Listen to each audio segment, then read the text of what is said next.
Speed is of vital importance. And when one is in a hurry, it is sometimes necessary to take a shortcut, which was the case this particular evening. There are men in London who, out of shyness or sourness, have no wish for the company of others. Yet they are not averse to comfortable chairs and the latest reading material. For their convenience, a club was started which forbade its members from taking any notice of each other. If a member talked, it was a black mark against him, and 3 such marks rendered him liable to expulsion.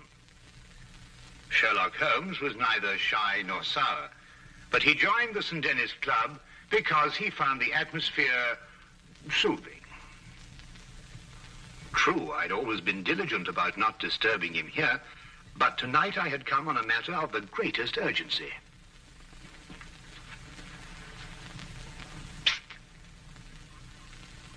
I beg your pardon?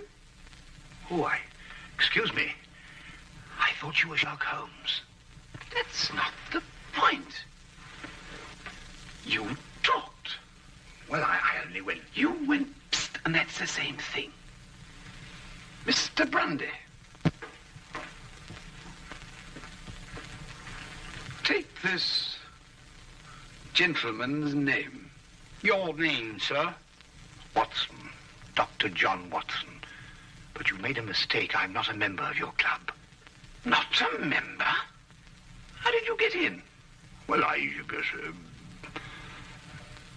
Brandy, you'll accompany me out, sir. I'm here on very urgent business. Our constitution forbids talk of any kind. Follow me, sir. And I'd like you to understand I'm not the sort of man who enters a club like this uninvited if the circumstances happen to be extraordinary. Holmes!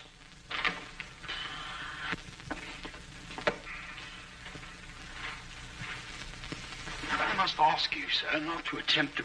I don't believe such an incident has ever occurred before. Well, really? Holmes! Shh! I've never been so humiliated in my life. Why didn't you speak up in there? Because it's against the rules of the club, old chap. Oh, hang the club! This desire for privacy can go too far. What if an emergency arose? Yes, and perhaps to prevent that happening again, we'd better move down the hall a bit. Now, you were saying... What if an emergency arose? You can speak up now, Watson. What I'm trying to say is, what if an emergency arose and your presence is urgently requested? They're waiting for a hand on you. And I'm here, my dear chap. You just disproved that. Oh, really? I'm only isolated here from triviality. Well, there's nothing trivial about this. There's a man waiting for you back at the flat, a man by the name of Dubec, Claude Dubec. He's had an experience that'll make your blood run cold. What sort of an experience, Watson? He watched a man being tortured. Tortured? We'll find a cab outside. Yes. Come along, then.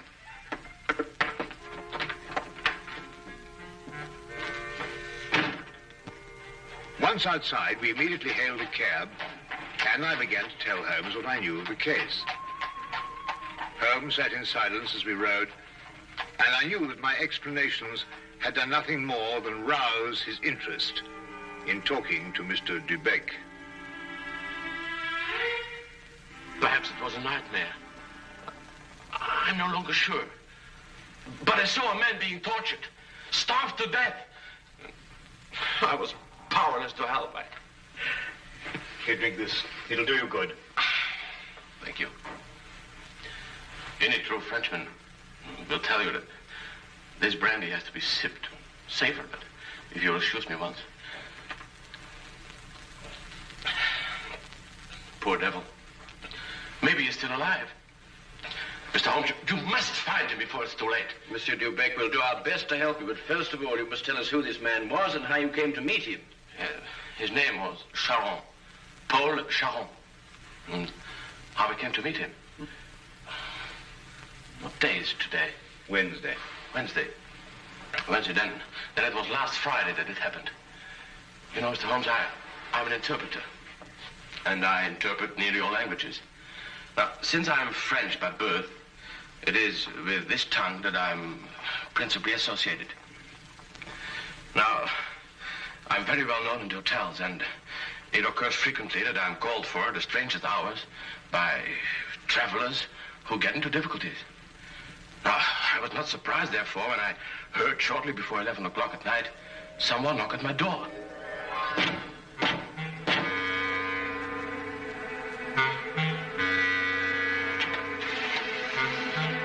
Mr. Beck? I'm he. My name is Latimer, Harold Latimer. Forgive me for calling at such a late hour, but the man at the hotel said it would be all right. Oh, you need an interpreter? Yes. You do speak French, don't you? No, with the greatest of pleasure. What's your problem? Well, you see, someone from France came to see me on business. As it turned out, he speaks only French. I, of course, can't even read the label on a bottle of wine. Oh, that's a pity. He's leaving tomorrow, and it's imperative that we settle our business tonight. I realize this is an imposition at this late hour. An interpreter and a doctor are the same in this respect. His hours are whenever he is required. Now, just a moment, I'll get my hat. Go.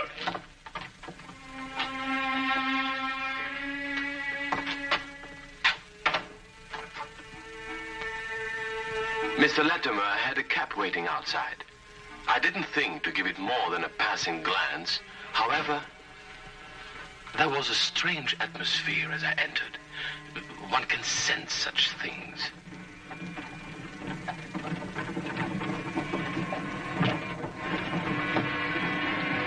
I must ask you not to. I beg your pardon? I prefer the shades drawn, Mr. Dubeck. But they cut out the view. That's exactly their purpose. You'll forgive me, but I have no intention of permitting you to see the place to which we are being driven. What is the meaning of this? You shall find out. Soon.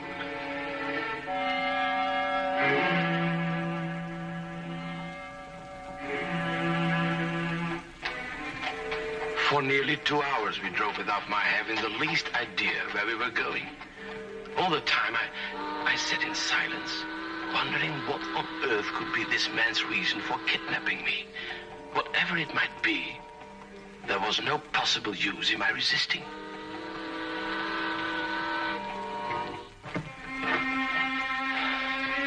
We've arrived, Mr. Dubeck. You're aware this is kidnapping, Mr. Latimer? It is somewhat of a liberty, I admit. We'll make it up to you. You may get out.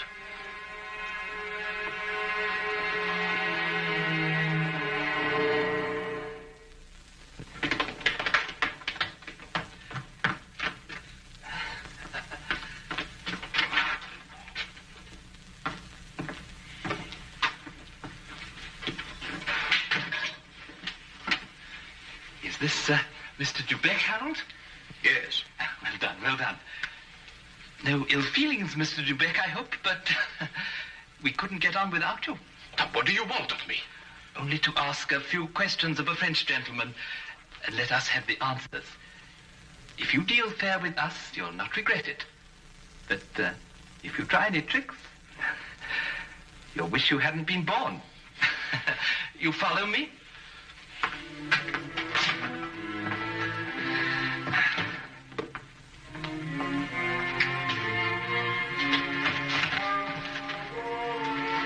We put him in one of these so as to move him more easily. What have you been doing to this poor man? That is no concern of yours.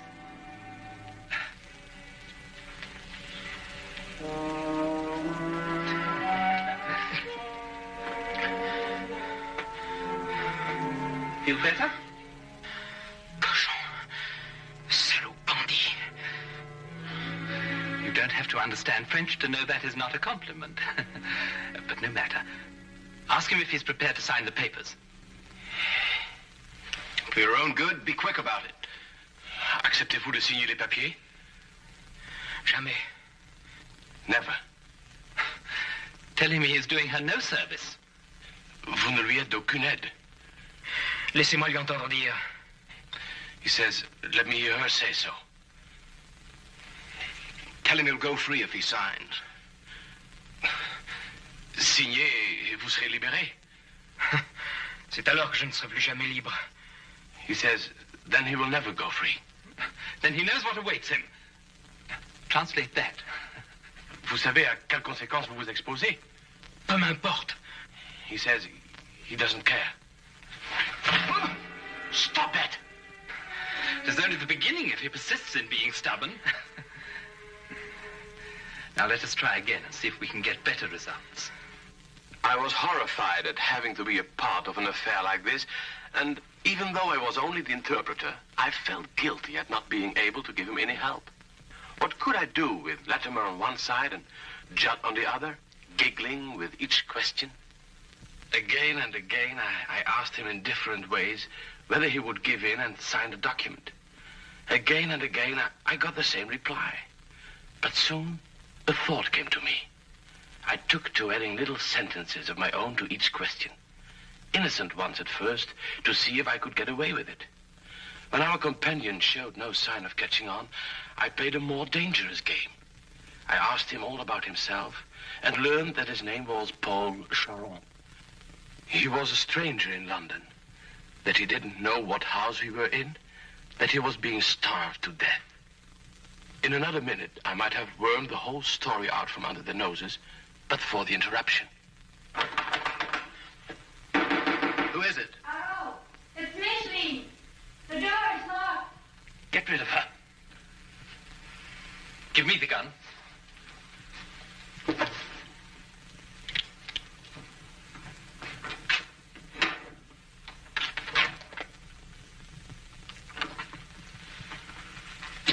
Micheline, dear, I thought you went to bed hours ago.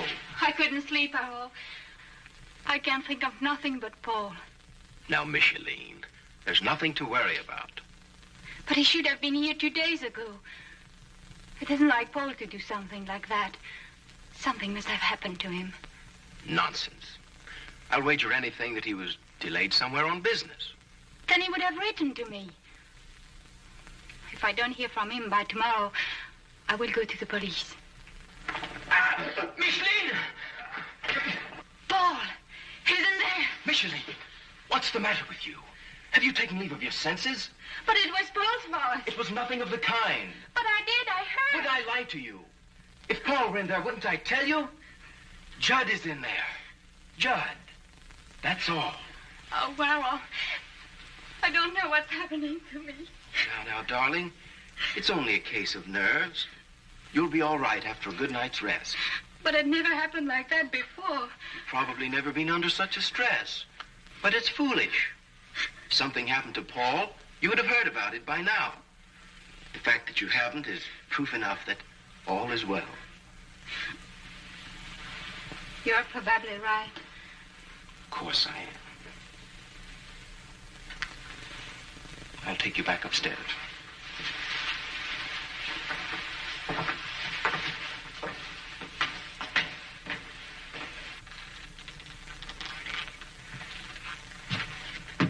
You perceive we have taken you into our confidence over some very private business. Shameful business.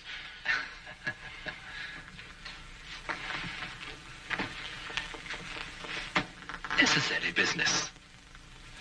But it would not be to our interest if you spoke to anybody about it. Therefore, I am paying you a fee such as you have never before received in your life. There will be more the next time you come here. Thank you. However, I don't place all my faith in money. Therefore, I must warn you that if you speak to a single soul about this, we shall know about it. And you will pay for it with your life.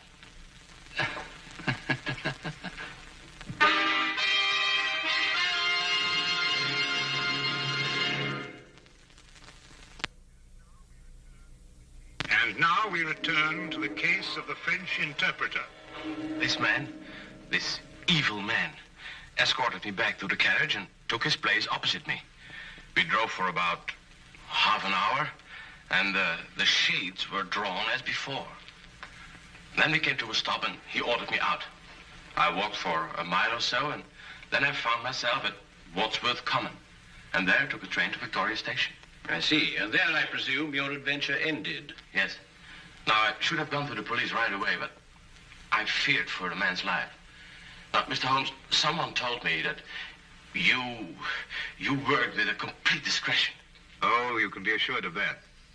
Mr. Holmes, would you please try to find him? I'll try, but you must realize that my success depends almost entirely on your memory. I've told you everything. Only everything you were able to see. I've told you everything. I repeat, Monsieur Dubec. Only everything you were able to see. I don't understand. Well, on the way to the house, you saw nothing because the blinds were drawn in the carriage. Uh-huh. But you could still feel and hear, couldn't you? Now, as you were going along, could you tell whether it was a rough or smooth road? Oh, yes, now I know what you're getting at.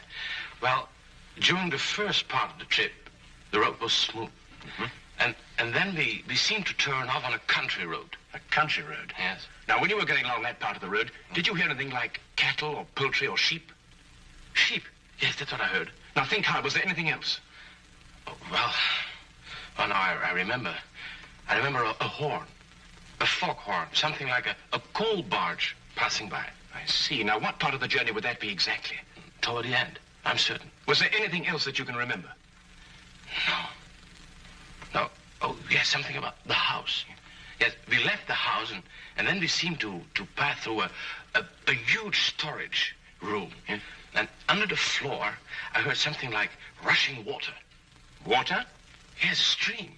It couldn't be, but that's what it seemed like. Thank you, Monsieur Dubec. I think I have all the information I require for the present. Have you already found out where he is? No, but I have all the facts at my disposal. It's now only a question of time. Please, Mr. Holmes, you don't give my name, because if they ever found out that I've been here... You can depend upon my keeping your confidence, Monsieur Dubec. However, I would urge you still to be on guard. I'll be careful, Mr. Holmes. Good. Thank you. Good night, Mr. Watson. Good night.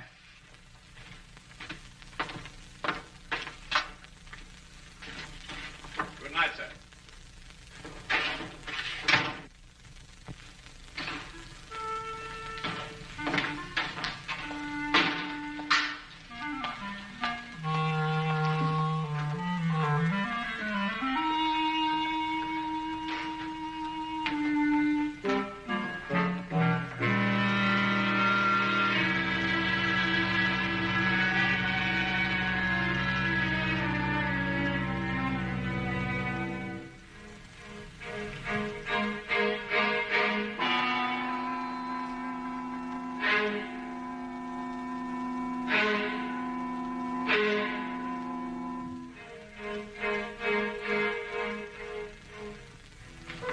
Well, now, Watson, you were listening to what Dubec had to say.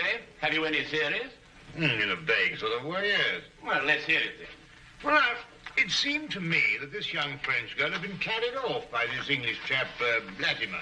Oh, but carried off from where? Well, from Paris, I suppose.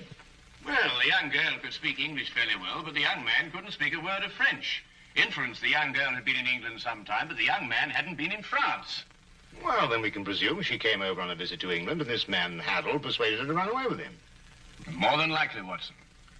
Then this Charon, the prisoner, brother or guardian, decides to come over on a visit from France. He meets Latimer and his associate, and then for some reason decides against signing away the girl's fortune, of which he is presumably the guardian. The men then resort to force. Excellent, Watson. I'm quite certain that you're not far from the truth now. Well, it's only simple logic. Yes, and with simple logic, we'll find the house. It must be here somewhere.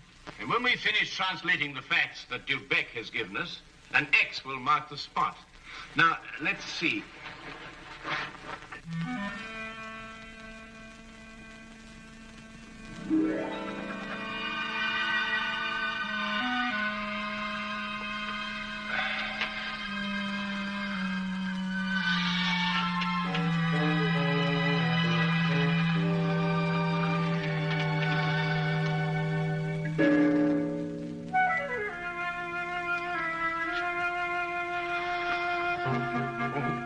Doctor, I'm sorry to disturb you, Doctor. Would you mind getting your coat?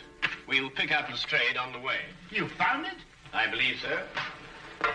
Holmes, do you think we should try and get back in case we need an interpreter? Now, that's an excellent idea.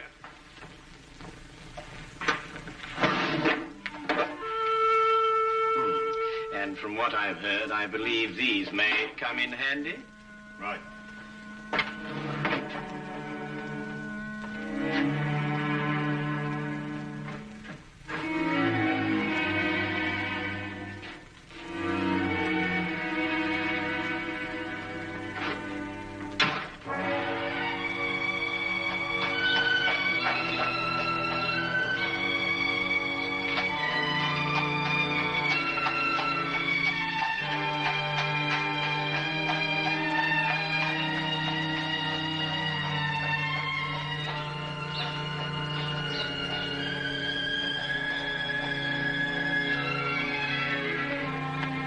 Dubec had his lodgings just across the river, and we decided to walk there.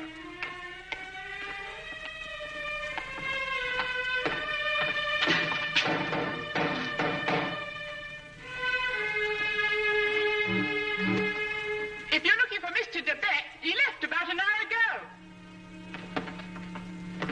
Can you tell us where? Well, I don't know. I only know he drove away with a gentleman in a carriage. Well, did the gentleman leave his name? No, sir. Was he by any chance a rather tall, handsome-looking man? Oh, no, sir. It was a little gentleman with glasses. Did nothing but giggle all the time. Thank you, madam.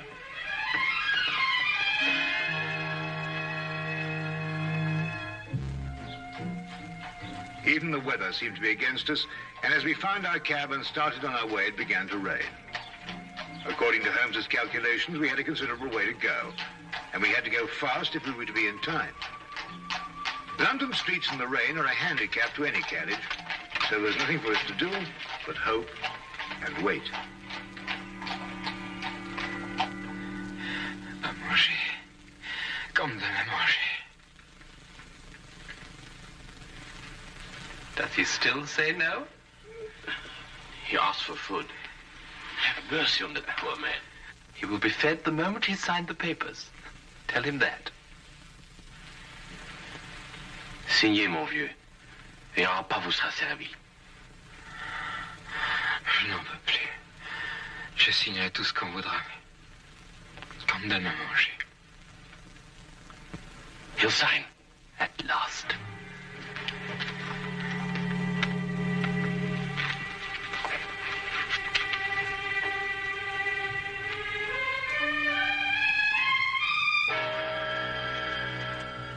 Now feed this man. It would be foolish to spare him, only to have to kill him again. Kill him? And you broke your promise. You spoke to Sherlock Holmes. That's not... That's true.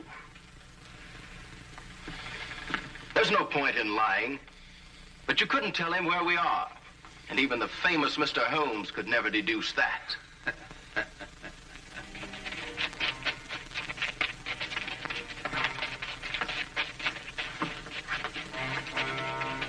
There's the men coming. Quick, open the trap.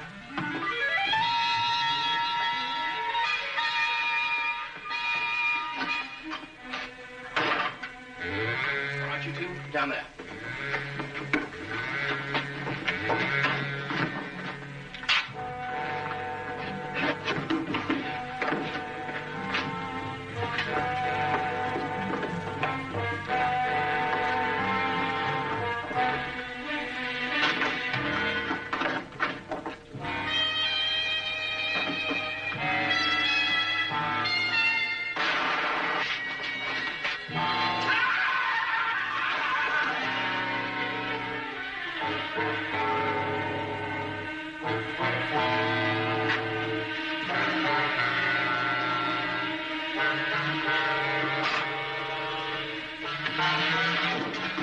Who are you? What do you want? Does that answer your question? The property was rightfully mine. I'm her husband. It belonged to me. But he controlled it and wouldn't sign it over to me. He found out you were a thief. You can't take me to jail. I only tried to get what was coming to me. I'll see that you do.